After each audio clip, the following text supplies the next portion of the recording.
Hola queridos alumnos, lo primero que quiero decir es que echo de menos llegar a clase, encender el proyector y poner el teclado inalámbrico, al igual que os echo de menos a vosotros, pero bueno, al menos podemos seguir hablando de lengua y literatura, que es algo que me encanta. Hoy vamos a hacer una pequeña introducción a la segunda parte del tema, que recordad que era las figuras literarias, lo cual casa muy bien con la primera parte del tema, que ha sido sobre la métrica. De esta forma no salimos de la poesía y en algunos momentos podremos usar los mismos ejemplos tanto para una parte del tema como para la otra. En la diapositiva 2 de la presentación, que tenéis tanto en el mensaje que os he enviado como en la descripción del vídeo aquí en YouTube, tenemos una pregunta en el título que dice ¿qué es la literatura? Realmente no es una pregunta fácil de responder, podríamos pasar bastantes horas respondiendo a esa pregunta o incluso podríamos pasar bastantes vidas respondiendo a esa pregunta, ya que es una pregunta muy compleja. Pero como tenemos que simplificar, lo haremos de la siguiente manera. La literatura es el arte creado con palabras, al igual que la música es el arte creado con sonidos, o la pintura es el arte creado con colores. Lo podéis pensar de la siguiente manera. Tenemos la naturaleza, tenemos los objetos y tenemos por otro lado al ser humano con todo su rico interior, con toda su caos de ideas y sentimientos. A veces un ser humano, por ejemplo un artista, toma estos elementos de la naturaleza, que no tienen una forma especial, están simplemente caóticos, y les da una forma que precisamente refleja esas ideas o esos sentimientos y los puede comunicar a otra persona. Eso es lo que sería en general el arte. Por ejemplo, el cobre y el estaño que dan lugar en aleación al bronce de la estatua El Pensador de Auguste Rodin, pues seguramente han estado en la naturaleza durante millones y millones de años sin una forma especial. Pero hubo un artista, que fue en este caso Auguste Rodin, un ser humano, que tomó ese bronce y le dio una forma reconocible para todos, que puede significar pues muchas cosas, por ejemplo, la reflexión, la duda, las preguntas que nos hacemos interiormente al pensar en nuestra vida o al pensar en el mundo. Es decir, una materia en bruto, gracias a un artista genial, se ha convertido en un arte que todos podemos disfrutar. La literatura hace esto mismo, pero lo hace con otra materia prima, en este caso son las palabras. Las figuras literarias que vamos a estudiar son de alguna forma la clasificación de aquellos recursos, de aquellas técnicas que están a disposición del escritor para poder manipular esa materia prima y convertirla en arte.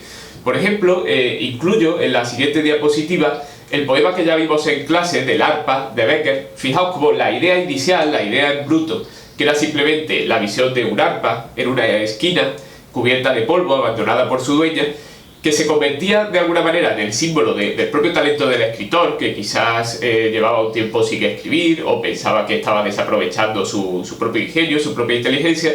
A través de toda una serie de recursos literarios se transforma en un poema que suena también como lo que pudisteis comprobar en clase. Del salón en el ángulo oscuro de su dueña tal vez olvidada, silenciosa y cubierta de polvo veías el arpa. Cuánta música duerme en sus cuerdas como el pájaro duerme en las ramas, esperando la mano de nieve que sepa arrancarlas. Ay, pensé cuántas veces el genio así duerme en el fondo del alma y una voz como Lázaro espera que le diga levántate y anda. Es necesario recordar que las figuras literarias en manos de un buen escritor no son simplemente unos juegos de palabras o una especie de retos que nos hacemos para manipular el lenguaje. Al igual que por ejemplo la métrica, tampoco es un mero contar sílabas o encajar las palabras y los elementos del lenguaje como si fuera una especie de sudoku. Tanto la métrica como las figuras literarias tienen que estar siempre al servicio de la expresión. Por eso nosotros estudiaremos siempre no solo en qué consiste una figura literaria, sino qué efecto puede crear en el lector y cómo lo han usado aquellos poetas, pues los mejores poetas de todos los tiempos, precisamente para eso, para dar expresividad y para dar fuerza a sus obras. Así que recordemos, una figura literaria siempre es un medio para conseguir un objetivo, que normalmente suele ser la expresividad del poema. Bueno, queridos alumnos, acabo de hacer una pequeña pausa para coger un libro. Vosotros no lo habéis notado, claro, porque he cortado el vídeo. El libro que tengo aquí es Metáforas de la vida cotidiana, escrito por George Lakoff y Mark Johnson. Es un libro que, bueno, tiene ya algunos años, pero se ha convertido en un clásico de la literatura y de la lingüística sobre todo. Y el título, Metáforas de la vida cotidiana, nos indica que en realidad las figuras literarias, como la metáfora y otras mismas que vamos a estudiar, no aparecen solo en poesía o no aparecen solo en literatura en general, sino que aparecen realmente en el habla cotidiana y todos la usamos casi sin darnos cuenta de que realmente son metáforas. De hecho, sin metáforas apenas podríamos hablar o expresar ideas complejas.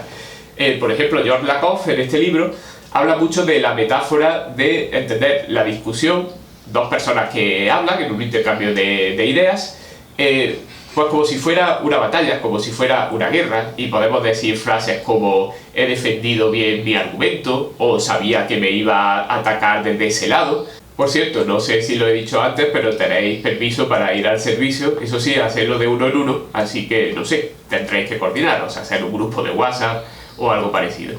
Precisamente hablando de estas metáforas de la vida cotidiana, de estas figuras literarias que aparecen en el lenguaje normal, el ejercicio que os he puesto, que está en este caso, estoy mirando la tablet, en la diapositiva número 4, ese ejercicio, que es la tarea de hoy, consiste en una serie de frases cotidianas que puede pronunciar cualquiera, sin pensar que está haciendo literatura, y de hecho no estaría haciendo literatura, pero en las que aparecen expresiones, a veces de una palabra o de varias palabras, que son figuras literarias, especialmente metáforas. Por ejemplo, cuando decimos de alguien que es muy vago, decimos que es muy perro, pues obviamente no queremos expresar que sea un animal o que ladre, sino que lo que queremos decir, simplemente metafóricamente, es que es alguien muy vago. Y hasta aquí esta pequeña introducción a las figuras literarias. A partir de mañana empezaremos a estudiarlas una a una, empezando por la aliteración. Y recordad que cada día que pasáis en casa, cada día que cumplís las normas, es una victoria. Al acabar el día, tenéis permiso para poneros vuestras gafas de Tug Life y decir, hoy he salvado otra vida.